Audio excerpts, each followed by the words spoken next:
बांगलादेशी रोहिंग्यांना भारतीय बनवण्याचं षडयंत्र होतं आणि हे षडयंत्र मुख्यमंत्री देवेंद्र फडणवीसांनी उघडकीला आणलं असं वक्तव्य भाजपचे नेते किरीट सोमय्या यांनी केलेलं आहे। गेल्या 6 महिन्यात 2,14,000 बांगलादेशी रोहिंग्यांनी त्यांचा जन्म महाराष्ट्रात झाल्याबाबतचा अर्ज देऊन बोगस कागदपत्र देखील मिळवल्याचं सोमय्यांचं म्हणणं आहे। भोकरदनमध्ये 2,594 जन्म प्रमाणपत्राचे अर्ज आले, त्यापैकी 12 सोडून इतर अर्जांना मंजुरी देण्यात आल्याचं सुद्धा सोमय्यांनी सांगितलेलं आहे। सर्टनली त्यांना जाब द्यावाच लागणार। ज्या म्हणजे मालेगाव ते तहसीलदार नायब तहसीलदार दोघे सस्पेंड झाले। जिथे जिथे तहसीलदारनी अति केलं असेल त्यांना जाब द्यावाच लागणार। हे तर देशाच्या सुरक्षेच्या दृष्टीने आहे। काय आतंकवादीला जन्म प्रमाणपत्र दिलं असेल कसं कळेल?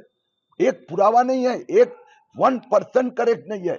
कारण की 99% ऍप्लिकंट मुस्लिम बांगलादेशी नावातले।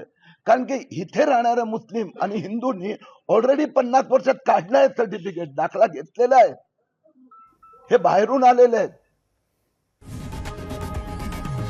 लोकशाही मराठी ऐका, पहा, जागरूक रहा।